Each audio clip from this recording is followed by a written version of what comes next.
ಕಾಂಗ್ರೆಸ್ ಮುಖಂಡ ಫೈರೋಜ್ ಹತ್ಯೆ ಪ್ರಕರಣ ಮತ್ತೆ 3 ಜನ ಆರೋಪಿಗಳ arrest. Commissioner N Shashikumar. April 10ರಂದು ಧಾರವಾಡದ ಜನರ ಬೆಚ್ಚಿ ಬೀಳಿಸಿದ ಕಾಂಗ್ರೆಸ್ ಮುಖಂಡ ಫೈರೋಜ್ ಹತ್ಯೆ ಪ್ರಕರಣಕ್ಕೆ ಸಂಬಂಧಪಟ್ಟ ಹಾಗೆ ಇಂದು ಮತ್ತೆ 3 ಜನ ಆರೋಪಿಗಳನ್ನ ಧಾರವಾಡ ಉಪನಗರ ಠಾಣೆ ಪೊಲೀಸರು ಬಂಧನ ಮಾಡಿದ್ದಾರೆ ಎಂದು Hubballi Dharwad police commissioner N Shashikumar ಹೇಳಿದ್ದಾರೆ. ಈ ಕುರಿತು ಧಾರವಾಡದಲ್ಲಿ ಮಾಧ್ಯಮಕ್ಕೆ ಪ್ರತಿಕ್ರಿಯಿಸಿದ ಅವರು, ಈಗಾಗಲೇ ಈ ಕೊಲೆ ಪ್ರಕರಣದಲ್ಲಿ 9 ಜನ ಆರೋಪಿಗಳ ಬಂಧನವಾಗಿದೆ. ಈಗ ಮತ್ತೆ 3 ಆರೋಪಿಗಳ ಬಂಧನ ಮಾಡಲಾಗಿದೆ. ಇಲ್ಲಿಯವರೆಗೆ ಫೈರೋಜ್ ಕೊಲೆಗೆ ಸಂಬಂಧಿಸಿದಂತೆ 13 ಜನರ ಬಂಧನವಾಗಿದೆ. ಮೊದಲು ಬಂಧಿತವಾಗಿದ್ದ 9 ಜನ ಪೊಲೀಸ್ ಕಸ್ಟಡಿಗೆ ತೆಗೆದುಕೊಂಡು ವಿಚಾರಣೆಯನ್ನ ನಡೆಸಲಾಗ್ತಾ ಇದೆ. ಈಗ ಬಂಧಿತರಾಗಿರುವ 3ರನ್ನ ಹೆಚ್ಚಿನ ವಿಚಾರಣೆಗಾಗಿ ಪೊಲೀಸ್ ಕಸ್ಟಡಿಗೆ ತೆಗೆದುಕೊಳ್ಳಲಾಗುವುದು. ಬಂಧಿತ ಆರೋಪಿಗಳ ಐಡೆಂಟಿಫಿಕೇಶನ್ ಟೆಸ್ಟ್ಗೆ ನ್ಯಾಯಾಲಯ ಅನುಮತಿ ಕೇಳಲಾಗಿದೆ.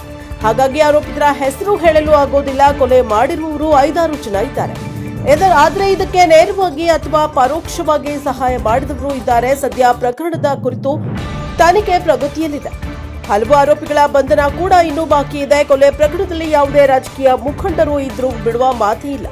ರಾಜಕೀಯ ಪಕ್ಷ ಸಂಘಟನೆ ಇಲ್ಲಿ ಪ್ರಶ್ನೆಯಾಗುವುದಿಲ್ಲ. ಪ್ರಕರಣದಲ್ಲಿ ಪರೋಕ್ಷವಾಗಿ ಭಾಗಿಯಾದವರ ತಲೆ ಮರೆಸಿಕೊಂಡವರಿಗಾಗಿ ತಲಾಶ್ ನಡೆಸಲಾಗ್ತಾ ಇದೆ. ಯಾರನ್ನು ಈ ಪ್ರಕರಣದಲ್ಲಿ ಬಿಡುವ ಮಾತೇ ಇಲ್ಲ ಎಂದು ಖಡಕ್ ಎಚ್ಚರಿಕೆಯನ್ನ ನೀಡಿದ್ದಾರೆ. Bureau report Santosh Medar, NKS TV4 Dharwad.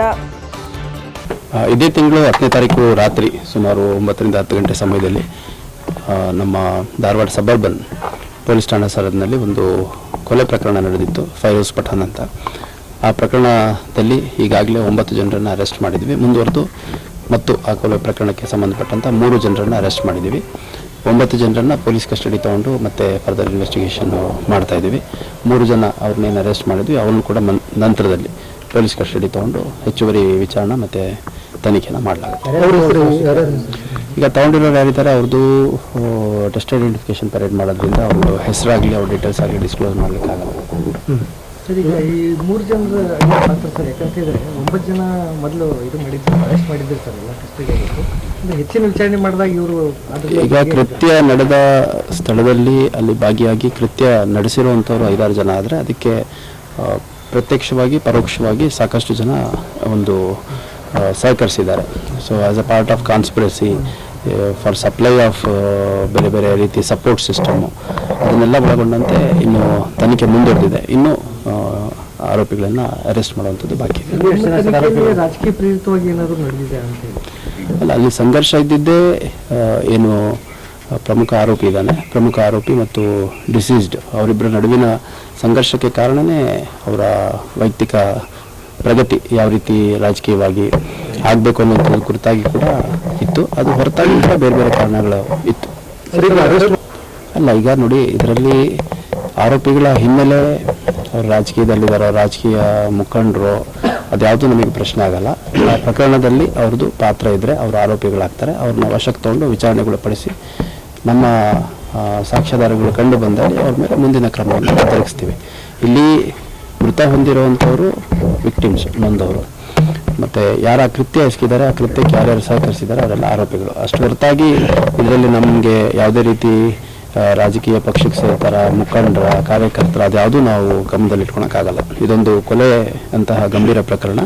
ಈ ಪ್ರಕರಣದಲ್ಲಿ ಯಾವುದೇ ಒಬ್ಬ ವ್ಯಕ್ತಿಯನ್ನು ನಾವು ಆರೋಪಿಯನ್ನಾಗಿ ಮಾಡಬೇಕು ಅಂತಂದರೆ ಭಾಳ ಗಂಭೀರವಾಗಿ ತನಿಖೆ ನಡೆಸಿ ಸಾಕ್ಷ್ಯಾಧಾರಗಳನ್ನ ಕಲೆ ಹಾಕಿ ನಾವು ಆರೋಪಿಗಳನ್ನು ಅರೆಸ್ಟ್ ಮಾಡುವಂಥದ್ದು ಮತ್ತು ಕಾನೂನು ಪ್ರಕ್ರಿಯೆಗೆ ಒಳಪಡಿಸುವಂಥದ್ದು ಆಗುತ್ತೆ. ಸರ್, ಈಗ 3 ಜನ ಈಗ ಎಕ್ಸ್ಟ್ರಾ ಏನು ಆರೋಪಿಗಳಿಗೆ ಇದರಲ್ಲಿ ಒಬ್ಬರು ಯಾರಾದರೂ ಇವನ್ ಆರೋಪಿಗೆ ಫೈನಾನ್ಸಿಯಲಿ ಏನಾದರೂ ಹೆಲ್ಪ್ ಮಾಡ್ತಿದ್ದಾರೆ? ಫಂಡಿಂಗ್ ಎಲ್ಲ ಇದೆ. ಇದರಲ್ಲಿ ಬೇರೆ ಬೇರೆ ಆ್ಯಂಗಲ್ಗಳಿದ್ದಾವೆ. ಫೈನಾನ್ಷಿಯಲ್ ಅಂತ ನಾನು ನಿರ್ದಿಷ್ಟವಾಗಿ ಹೇಳಲಿಕ್ಕೆ ಇಷ್ಟಪಡಲ್ಲ. ಒಟ್ಟಿನಲ್ಲಿ ಕೃತ್ಯ ಜರುಗುವ ಹಿನ್ನೆಲೆಯಲ್ಲಿ ಸಾಕಷ್ಟು ಏನಂತಾರೆ ಕ್ರೊನಲಾಜಿಕಲಿ ಭಾಳಷ್ಟು ಇವೆಂಟ್ಸ್ ಆಗಿದೆ. ಅಂದರೆ ಅದು ಪ್ರಿಪ್ರೇಷನ್ ಇರ್ಬೋದು, ಕಾನ್ಸ್ಪಿರಸಿ ಇರ್ಬೋದು, ಅದನ್ನೆಲ್ಲ ಒಳಗೊಂಡಂತೆ ಯಾರ್ಯಾರ ಪಾತ್ರ ಇದೆ ಅವ್ರನ್ನೆಲ್ಲರನ್ನ ಅರೆಸ್ಟ್ ಮಾಡುವಂಥ ಕೆಲಸನ ಯಾರ್ಯಾರನ್ನ ನಾವು ಆರೋಪಿಗಳು ಅಂತ ಕನ್ಸಿಡರ್ ಮಾಡಿ ಅರೆಸ್ಟ್ ಮಾಡಿದ್ದೀವಿ ಅಂಥವ್ರ ಬಗ್ಗೆ ನಾನು ಡೀಟೇಲ್ಸು ಕೊಡಬಹುದು. ಇನ್ನು ಭಾಳಷ್ಟು ಜನರನ್ನು ನಾವು ತಪಾಸಣೆ ಮಾಡ್ತಾಯಿದ್ದೀವಿ, ವಿಚಾರಣೆ ಮಾಡ್ತಾಯಿದ್ದೀವಿ, ಹುಡುಕಾಟ ಮಾಡ್ತಾಯಿದ್ದೀವಿ, ಆರೋಪಿಗಳನ್ನ ವಶಕ್ಕೆ ತೊಗೊಳ್ಲಿಕ್ಕೆ ಪ್ರಯತ್ನ ಮಾಡ್ತಾಯಿದ್ದೀವಿ. ಅದು ತಗೊಂಡ್ಮೇಲೆ ನಾವು ಅರೆಸ್ಟ್ ಅಂತ ಮಾಡಿದಂಥ ಸಂದರ್ಭದಲ್ಲಿ ಯಾರ್ಯಾರ ಮೇಲೆ ಮಾಡಿದ್ದೀವಿ ಅನ್ನೋಂಥದ್ದು ಹೇಳಲಿಕ್ಕೆ ಸಾಧ್ಯ, ಹೇಳೋದು ಸರಿ. ಅದು ಹೊರತುಪಡಿಸಿ ಬೇರೆ ಯಾವುದೂ ವಿವರಗಳನ್ನು ನಾನು ಹೇಳಲಿಕ್ಕಾಗಲ್ಲ. ಅಂದರೆ ಸರ್ ನಿನ್ನೆ ಅಂಜುಮನ್ ಸಂಸ್ಥೆಗೆ ಮತ್ತು ಅವ್ರ ಮನೆಗೆ ಹೋಗಿದ್ದು ಪ್ರಕರಣದಲ್ಲಿ ಯಾರ್ಯಾರು ಭಾಗಿಯಾಗಿದ್ದಾರೆ ಅನಿಸುತ್ತೆ, ಈ ಒಂದು ಕೃತ್ಯದಲ್ಲಿ ಯಾರ್ಯಾರು ಭಾಗಿಯಾಗಿದ್ದಾರೆ, ಬೆಂಬಲಿಸಿದ್ದಾರೆ ಅಂತ ಅನಿಸುತ್ತೆ, ಅವರೆಲ್ಲರೂ ನಾವು ವಶಕ್ಕೆ ತಗೊಳ್ಳುವಂಥ ಕೆಲಸ ಮಾಡ್ತೀವಿ.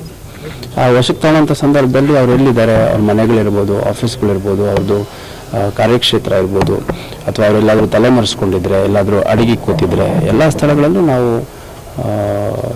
ದಾಳಿ ಮಾಡುವಂಥದ್ದು ಇರ್ಬೋದು, ಸರ್ಚ್ ಮಾಡುವಂಥದ್ದು ಇರ್ಬೋದು, ಅದೆಲ್ಲ ಮಾಡ್ತೀವಿ. ಒಟ್ಟಿನಲ್ಲಿ ಇದೊಂದು ಅತ್ಯಂತ ಗಂಭೀರ ಪ್ರಕರಣ. ಈ ರೀತಿ ಪ್ರಕರಣಗಳು ಸಾರ್ವಜನಿಕ ನೆಮ್ಮದಿಯನ್ನು ಹಾಳು ಮಾಡ್ತವೆ ಅನ್ನೋಂಥದ್ದು ಕೂಡ ಸತ್ಯ. ಸಾರ್ವಜನಿಕರಲ್ಲಿ ಆತಂಕ ಉಂಟು ಮಾಡ್ತವೆ. ಹಾಗಾಗಿ ಅಷ್ಟೇ ಗಂಭೀರತೆಯಿಂದ ನಮ್ಮ ತನಿಖಾಧಿಕಾರಿ ಸೇರಿದಂತೆ, ಮೇಲುಸ್ತುವಾರಿ ವಹಿಸಿಕೊಂಡಿರೋ ನಾನು ಸೇರಿದಂತೆ ಎಲ್ಲರೂ ಇದರಲ್ಲಿ ತೊಡಗಿಸ್ಕೊಂಡು ಒಂದು ಗುಣಮಟ್ಟದ ಮತ್ತು ಸಮಗ್ರ ತನಿಖೆಯನ್ನು ಮಾಡೋ ನಿಟ್ಟಿನಲ್ಲಿ ಮುಂದುವರಿತಾ ಇದ್ದೇವೆ. ಅಲ್ಲ, ಭಾಳಷ್ಟು ಜನ ಹಾಪ್ಸ್ಕೊಂಡೋಗಿದ್ದಾರೆ, ಭಾಳಷ್ಟು ಜನ ಹಾಪ್ಸ್ಕೊಂಡಂಗಿದ್ರು. ಕೆಲವ್ರನ್ನ ವಶಕ್ಕೆ ತೊಗೊಂಡಿದ್ದೀವಿ, ಕೆಲವ್ರನ್ನ ಅರೆಸ್ಟ್ ಮಾಡಿದ್ದೀವಿ, ಕೆಲವ್ರನ್ನ ವಿಚಾರಣೆ ಮಾಡ್ತಾ ಇದ್ದೀವಿ.